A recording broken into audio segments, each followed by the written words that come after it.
I'd like to call the meeting to order.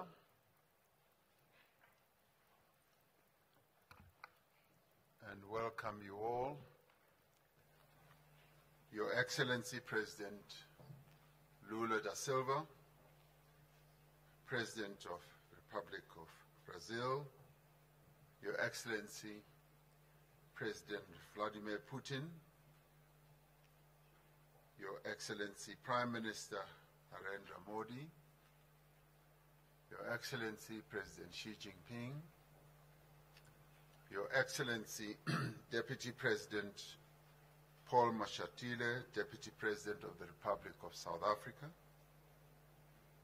Your Excellency Dilma Rousseff, President of the New Development Bank, Chair of the BRICS Business Council, Ms. Busi Mabuza, Chair of the BRICS Women's Business Alliance, Ms. Lebogang Zulu, Honorable Ministers and all guests here present,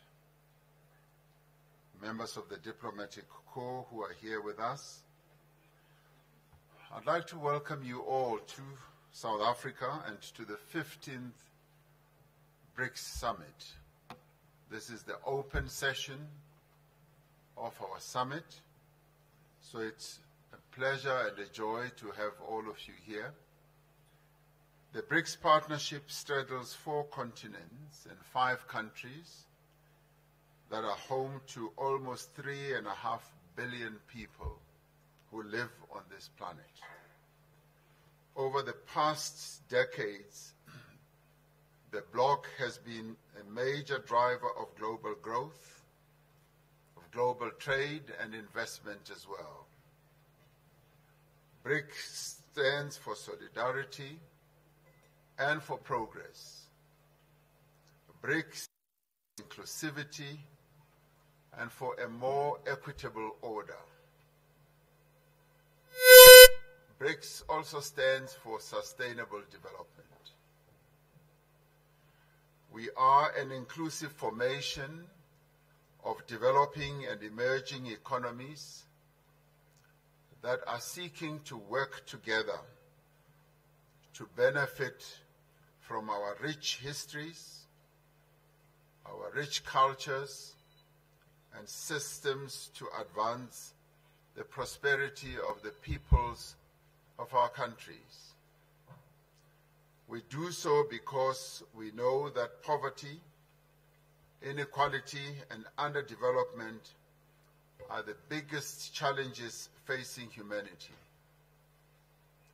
We are therefore determined that the BRICS partnership, which has been growing in importance and influence over the years, must be harnessed to drive an inclusive global economic recovery. Advancing the African agenda for us is a strategic priority as South Africa during its chairship of BRICS. It is for this reason that we have chosen as the theme for this year's summit, BRICS and Africa, a partnership for mutually accelerated growth, sustainability, and inclusive multilateralism. We welcome the ongoing engagement of BRICS countries with Africa in the spirit of partnership and mutual respect.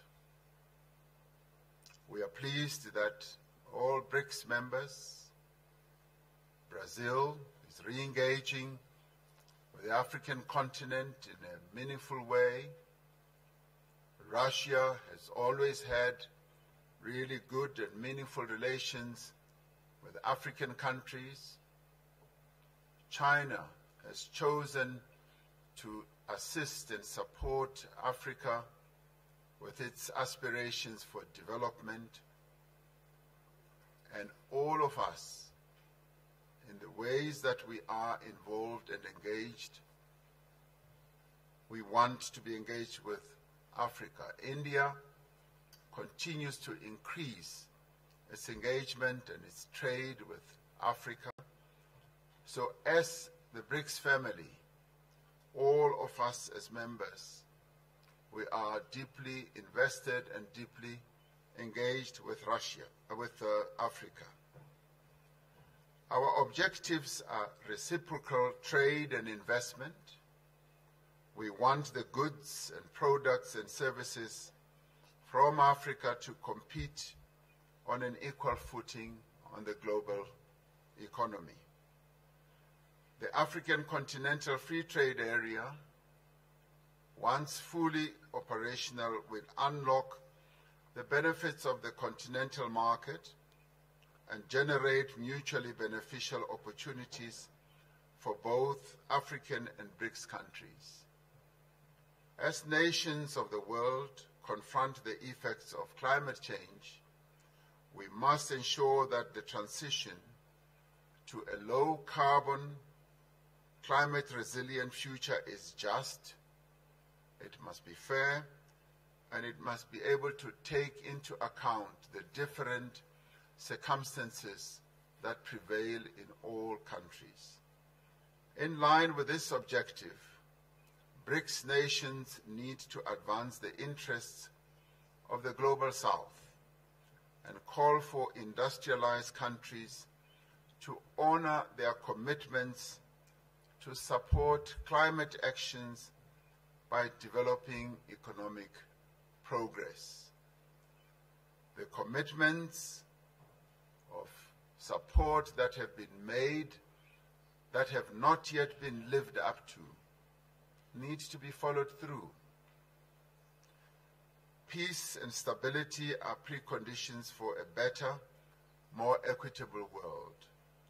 We are deeply concerned about conflicts across the world that continue to cause a great deal of suffering and hardship to many people around the world. As South Africa, our position remains that diplomacy, dialogue, negotiation, and adherence to the principles of the United Nations Charter are necessary for the peaceful and just resolution of conflicts. We are concerned that global financial and payment systems are increasingly being used as instruments of geopolitical contestation. Global economic recovery relies on predictable global payment systems and the smooth operating of banking, supply chains, trade, tourism, as well as financial flows. We will continue discussions on practical measures to facilitate trade and investment flows through the increased use of local currencies. This is a matter we believe that further discussions need to take place, particularly amongst our finance ministers. The world is changing. New economic, political, social, and technological realities for greater cooperation between nations is essential. New realities call for a fundamental reform of the institutions of global governance so that they may be more representative and better able to respond to the challenges that confront humanity.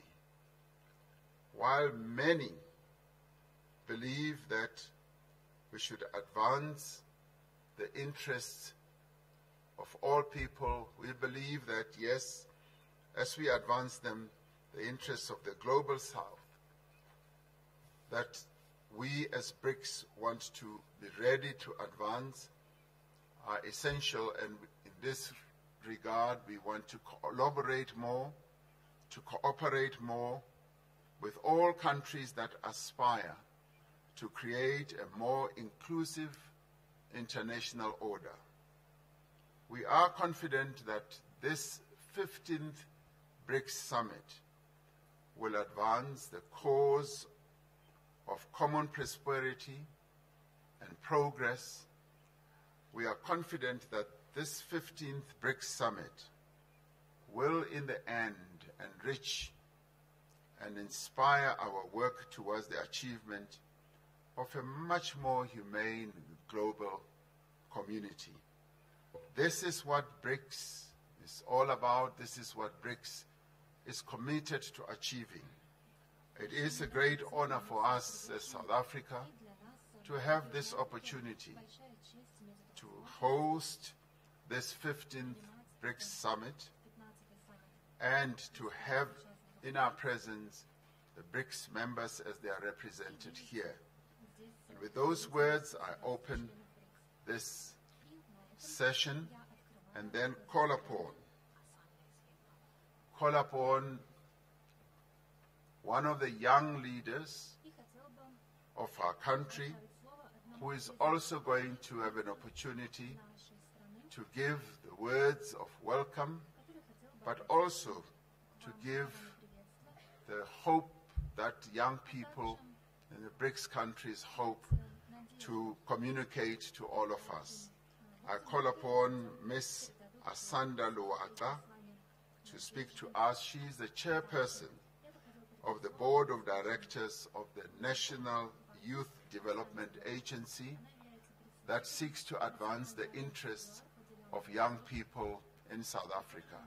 Ms. Ayanda.